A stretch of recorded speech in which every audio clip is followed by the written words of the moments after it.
مہنگائی کے اس طوفان میں جہاں پہ اشیائی خوردنوش آسمان سے باتیں کر رہی ہے، آ، حکمرانوں کو کوسنے کے ساتھ ساتھ کچھ ہماری اپنی بھی ذمہ داری بنتی ہے۔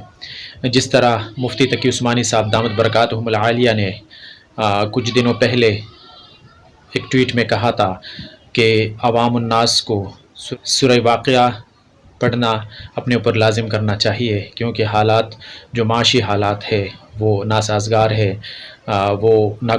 ناگفتہ بھی حالت کی طرف ہیں۔ تو حکمرانوں نے تو اپنے جیب بھرے ہوں گے،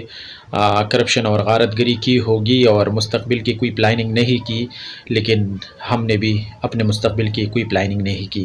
نہ ہم آج اپنے مستقبل کی پلاننگ کر رہے ہیں۔ ہم حکمرانوں کو کوس تو رہے ہیں،